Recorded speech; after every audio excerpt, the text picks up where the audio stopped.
Good evening from wherever you're watching us. This is DBN International News, bringing to you both local and international news. My name is Emily Anyango. Welcome to our news segment. To our political news, following the removal of the National Assembly Majority Leader, Honorable Aden Duale, earlier this week, the Garissa town lawmaker Aden Duale has asked for forgiveness within and outside Parliament. The purge saw Amos Kimunya elected as the new National Assembly Majority Leader. KTN with more information.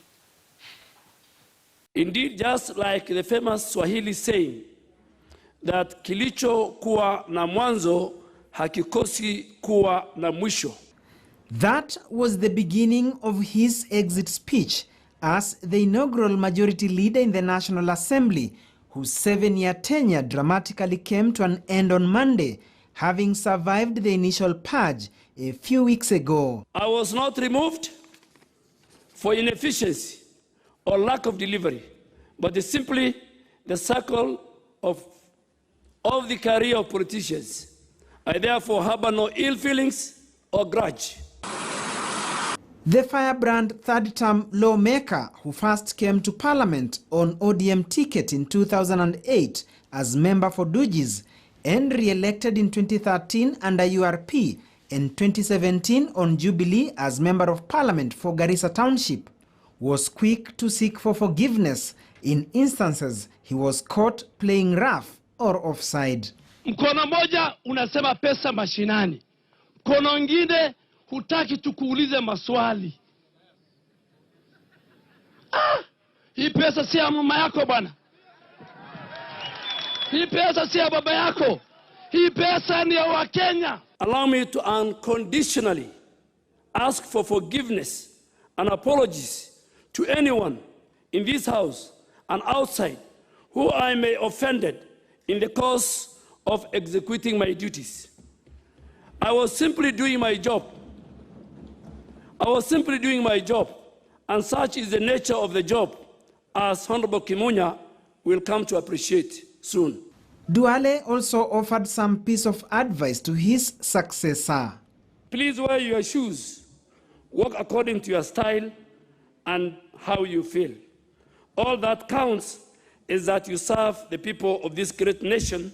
The legislator now retires to the backbench, holding on to his faith. Let me say this prayer that is found in Islam, that there's no storm that God won't carry you through.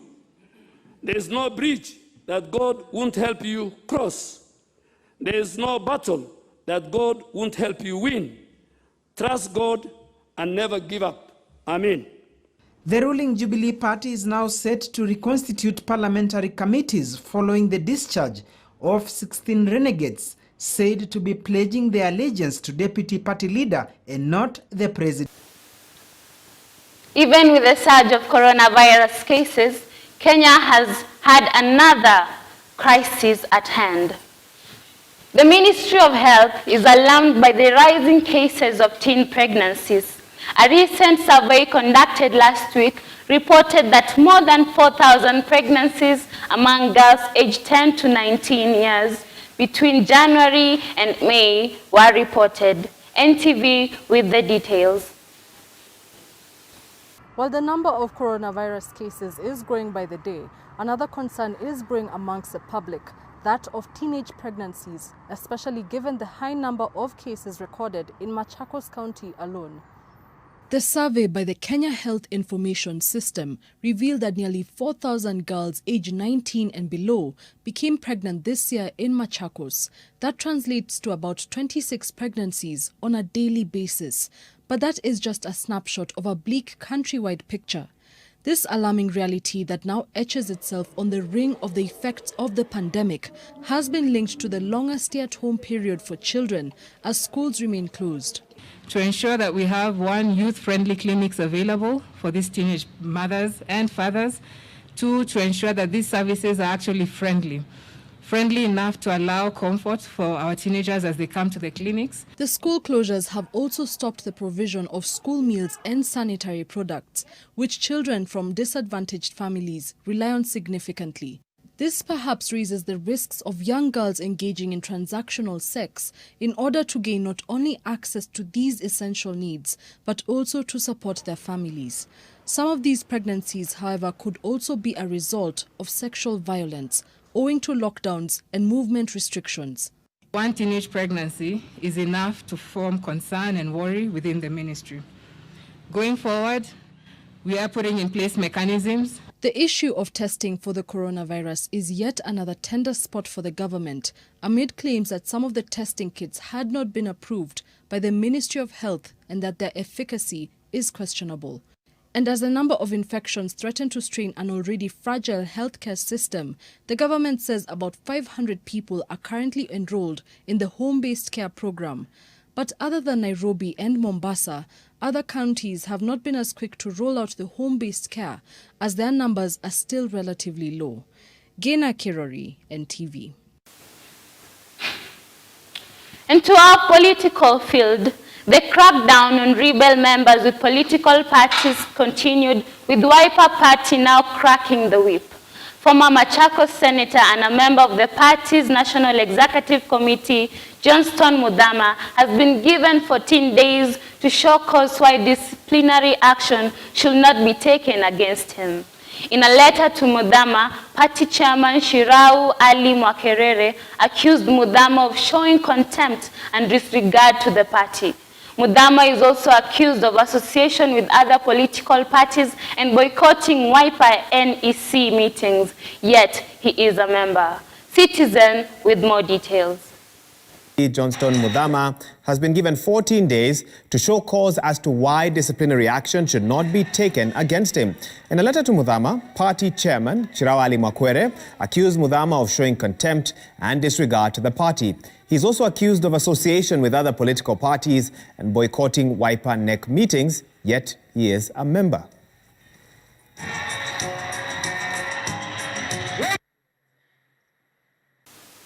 Coronavirus is not the only thing Kenya has to worry about. There is another outbreak of Kala Azar.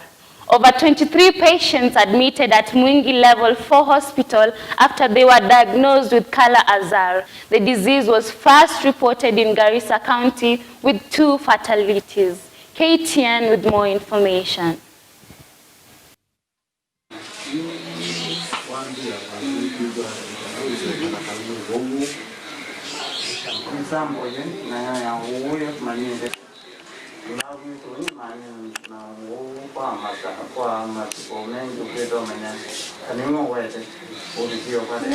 Huyu ulinianza mwezi wa 10 mwaka uliopita na ukanisumbua sana, nikaenda mitamishi hapa dispensary nikapewa dawa, na kutoka hapo nikaenda hospitali ya Ngomeni nikapewa dawa nikakunywa, lakini nikasikia hakuna. Kwa sasa niko Mwingi, niko na mtoto amelazwa hapa, na mwezi wa pili nilikuwa Kenyatta nikiwa na mtoto mwingine.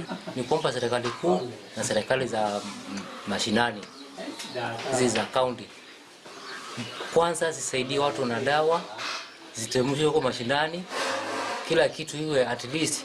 Unajua unaweza kuwa mgonjwa lakini fea kutoka kwako nyumbani kuja. And to our sports. As sporting action slowly returns around the world, even in continuous adversely affected by the COVID-19 pandemic, Kenya is yet to outline its plan for the resumption of sports, with the Cabinet Secretary of Health Mutahi Kagwe seemingly unsure of possible timelines or protocols that could be proposed to the Ministry of Sports for Kenya's sportsmen and the women to return back to action. Citizen TV with the details.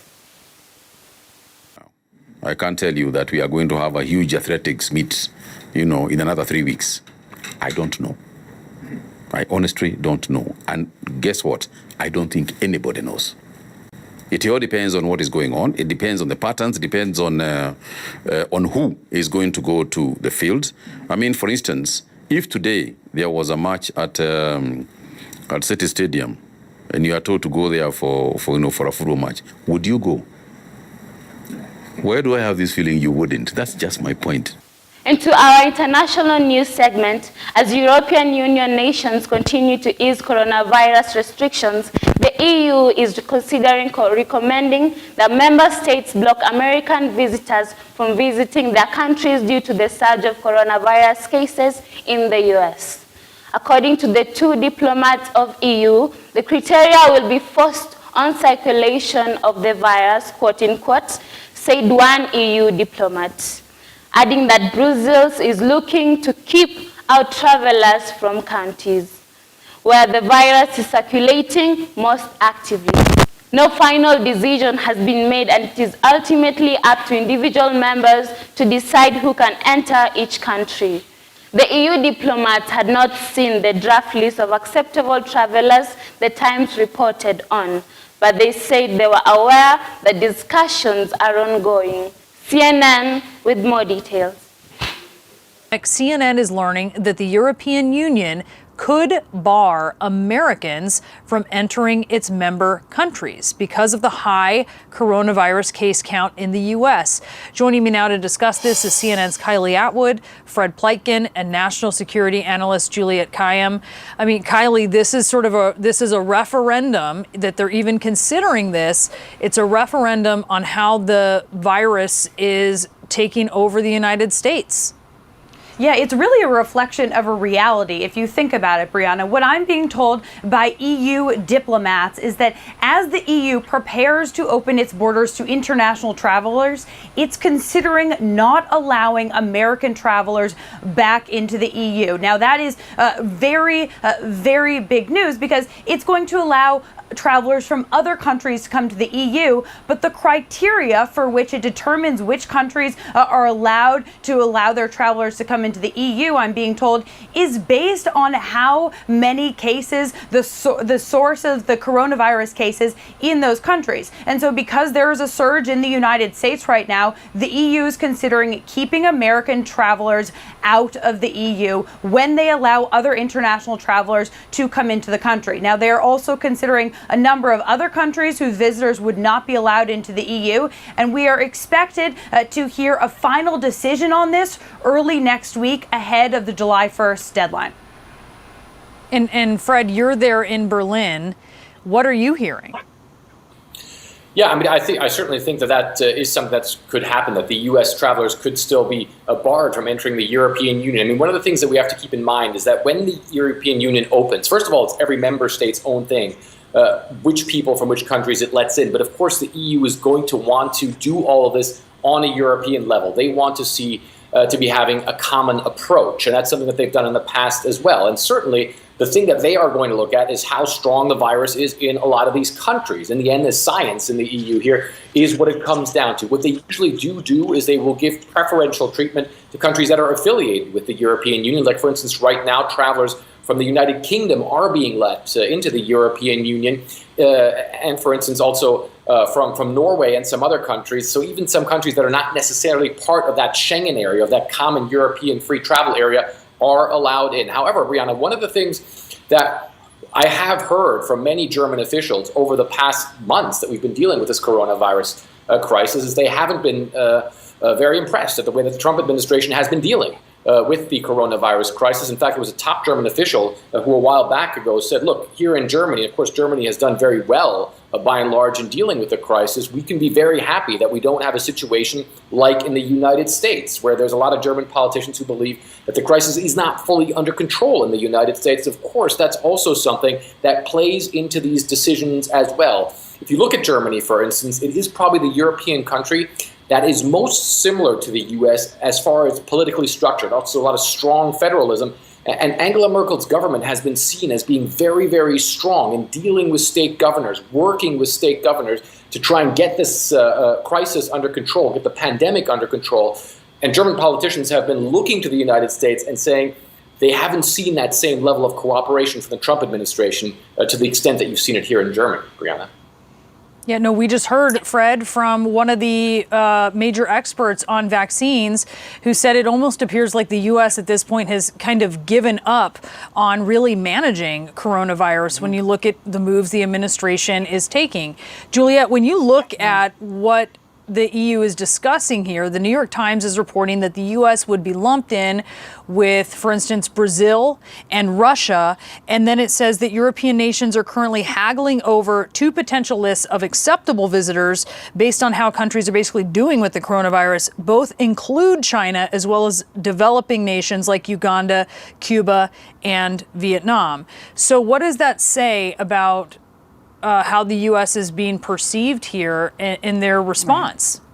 So this is consistent with a number of actions that have been taken globally against the United States. So now we often talk about a wall here, sort of keeping people out. They are building a wall around us. Everything from poultry exports because of the illnesses in our supply chain for meat, to the cruise lines yesterday voluntarily said we're no longer going to come into U.S. ports for a couple months because they see our numbers, to now the EU.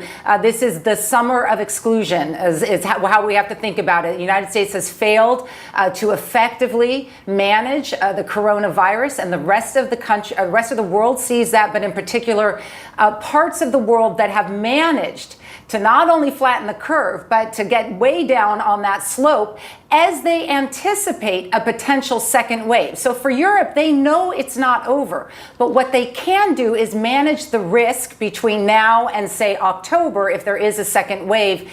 The United States as a whole, every single citizen now is seen as a potential risk factor. And so it is completely, I will say this, rational for the EU to exclude us at this stage, given our numbers. I'm not happy about it, but we would do the same if we saw those EU numbers looking like ours and ours were in a better place. It's just the nature of a global pandemic. You have to make these border decisions based on science, and our science is showing half of the states are still in the first wave and heading up. That is not the EU's fault. I think that's the fault of management by the White House. Let's get some fast reaction. Elizabeth Cohen is our CNN senior medical correspondent, and Aaron Bromwich is a CNN contributor and biology professor and immunology specialist at UMass Dartmouth. And so, Elizabeth, first to you again, not a done deal, but just given the surge in coronavirus cases here in the U.S., would this be warranted? You know, you have to understand why they're considering it, Brooke. I mean, we are one of the hotspots. It does make sense. They're trying to protect their own countries. And I think that this is really a sad testimony to the job that this country has done, the United States has done in bringing coronavirus under control. I mean, look, back in January when this was all hitting, the U.S. had the same opportunities as other countries to get things under control. And other countries simply did better. Their numbers came down. Ours have not been coming down. And it's sad that we're in this situation right now. Aaron, what do you think? Yeah, I mean, we were very quick to close our borders, and we saw what happened with the US being peppered with new infections from Europe. It goes back the other way. We did not handle our business here. And because we didn't do that, we now get put in a timeout until we can get things under control. Let me go back to the President of the United States, seemingly at odds. You just heard the sound, right, from Capitol Hill today, seemingly at odds with top health officials about the ongoing threat. For both of you, and Professor, I'll come back to you, what do you make of all this? I think this is an important... oh, sorry. Go ahead, Elizabeth. Go ahead. You take it. Go ahead. Okay. You know, I think that this is an important moment when we look at what the president has said about the that things are dying out, that just isn't the case. Things are not dying out. The situation is getting worse, and he needs to start being honest about that. You know, listening to Dr. Fauci's testimony today, Aaron, this is for you. You know, he testified that he's never seen a single virus with such a wide range of symptoms as we've seen with COVID-19, and that, you know, some people may wonder why they should be concerned if they don't have more serious symptoms. And so just with that in mind, and as you see more and more Americans hanging out, gathering over the summer, many of whom not wearing masks, not observing social distancing, what concerns you the most? It's just we've had our focus on the people that are older with comorbidities, and we've seen the devastating effect the virus has had on them. We took our eyes off what's happening to the younger people, and I'm seeing pediatricians banging the drum, talking about what they're seeing in children. We saw the double lung transplant in a 20-year-old this past week. we really don't know what the long-term effects on the health of younger people who may show milder disease, but we don't know what the longer-term effects are going to be on lung function, neurological function. There's just so much that we don't know. We're guessing right now. President Trump has called anti-racism protesters vandals and anarchists, and has promised to reinforce the law to protect statues and monuments. It came as the funeral took place of Rayshard Brooks, an African-American shot as he was trying to run away from the police in Atlanta 2 weeks ago. His killing, following that of another Black American, George Floyd, has led to 2 weeks of protest. See with more details.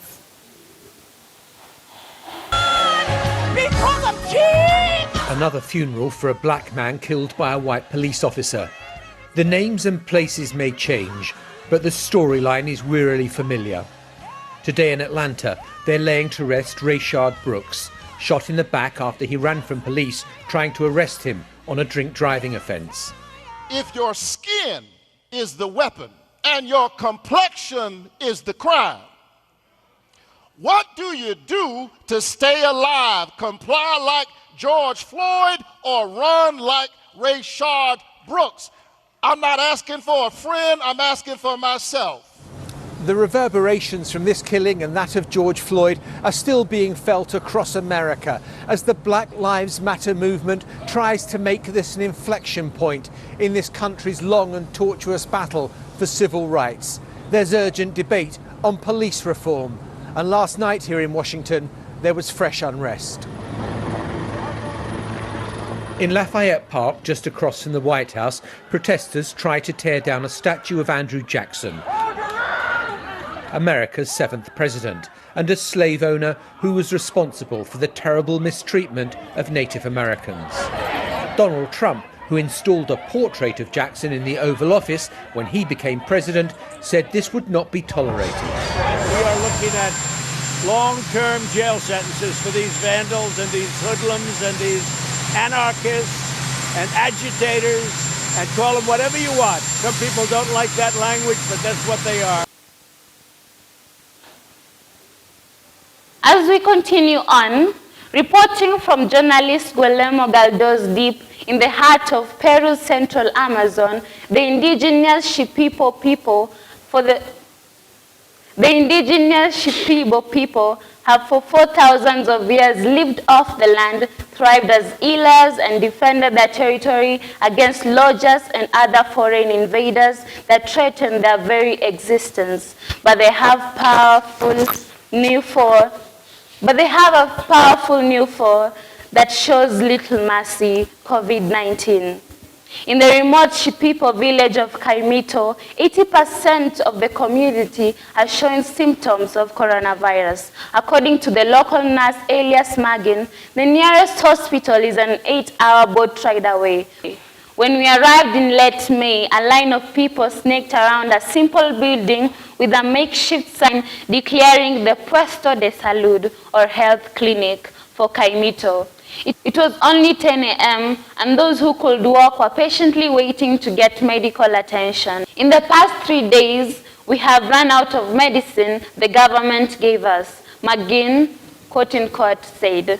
The only medicine we have left is for other conditions. I don't have any paracetamol. CNN with more details. 8 hours downriver from the nearest hospital, this remote Shipibo village in Peru's central Amazon is struggling. About 80% of this community has COVID-19 and no doctor to care for them. The one doctor they did have abandoned his post when the outbreak began, leaving Elias, a nurse, in charge. He and 2 others are doing their best with what they have to care for the 750 people in this village, but it's getting harder every day. Los medicamentos esenciales que nos ha dado el Ministerio de Salud, ya en estos 3-4 días ya se nos agotó totalmente. They are so remote, Elias says he doesn't know if or when they will get additional supplies. After checking on patients in the clinic, Elias goes out in the community to check on those too sick to walk. ¿A ti también te has dado positivo? Soy positivo ya. ¿De cuándo? Antes de ayer me tomó positivo. And yet, Elias keeps working. He says he has to keep helping. He has come to see Reina, a 32-year-old man who has been sick for the past 2 weeks. This is the front line against COVID-19 in the remote Amazon. Y por la debilidad que él siente, no puede levantarse. Mi corazón, lo que palpita. El corazón quiere parar. Rainer has lost around 17 pounds in the past few days, and he still has a fever. His wife is extremely worried. She has tried to isolate him, but they still share the same hut with their 4 children. Caimito is one of the hundreds of towns in the Amazon now affected by the pandemic. Here, nobody has a bank account. So when the government gave a bonus check to Peruvians struggling to find work during the pandemic lockdown, people in Caimito had to travel 8 hours to the nearest bank in Pucallpa, carrying back to the communities more than just money. It is here in Pucallpa, the capital of Ucayali region, that you find these. People dying at the hospital doors. There are no beds left. This is the COVID area in one of the main hospitals of Pucallpa. Doctors here have to work 12 to 18-hour shifts under 40 degrees Celsius. The heat under these suits is practically unbearable. You feel like the mask is melting in your face. The hospital is short on staff and running low on oxygen. With only 4 intensive care beds, the waiting list is long. But only 1 in 10 in a critical condition will survive. Back in Caimito, the Evangelical Church has organized a service. Elias, our nurse, did not show up at the church. He did not agree with social gathering. The next morning, he decides to make his own statement. A toda la población de Caimito, por favor, esta enfermedad no la hemos ganado. He warns them that by not respecting social distancing, they are setting themselves up for disaster. Si nosotros no tomamos las medidas necesarias, vamos a seguir muriendo. And dying they are, not just here in the remote part of the Amazon, but all across Peru. Despite lockdown measures, the daily infection rate is climbing, without an end in sight. Guillermo Galdós for CNN, Caimito, Peru. To our international sports news, the world's #1 tennis star has tested positive for COVID-19 after hosting an Eastern European tour with no social distancing. Novak Djokovic said he was extremely sorry as he became the 4th player involved in the Arabia tour to contract the virus. The series, which drew large crowds in Serbia and Croatia, has now been cancelled. Sky News with more information. In the face of a global health crisis, here's what Novak Djokovic thought the world needed: a series of tennis tournaments with crowds hugging and no social distancing. The Adria Tour was scheduled to crisscross the Balkans. After the event in Belgrade, the players went to a nightclub to celebrate, sing and have fun. Now all this has been cancelled after Djokovic became the 4th player involved in the tour to test positive for coronavirus. His wife, along with another player's wife and 2 members of the support staff, have also contracted the disease. Djokovic is now in isolation in Serbia. In a statement, he said, "I am extremely sorry for each individual case of infection. I hope that it will not complicate anyone's health situation and that everyone will be fine." This latest leg of the tour was being played in Croatia. The whole event's now been cancelled and contact tracers are tracking down anyone else who may have been infected. The Croatian government, unimpressed. This is a really bad example of misbehavior of the people in question, but I think that it will make other people more careful from now on. Criticism too from the world of tennis. Australian player Nick Kyrgios said it was a bone-headed decision to stage the event. Britain's top-ranked player also caustic. I don't think you should be having a players' party and dancing all over each other, and then two very good tennis players have tested positive. He should feel some responsibility in his event and how it's transpired, really. The Djokovics do have strong opinions. He is against vaccines and indeed most medical intervention. His wife Yelena circulated entirely unproven claims that coronavirus was linked to 5G technology. He is a sensational tennis player, but at a time when sport has shut down in the face of a pandemic, Djokovic's tournament does look like an act of ill-considered folly. Adam Parsons, Sky News. That is all we had for you today, our viewers. My name is Emilia Nyango. Good evening.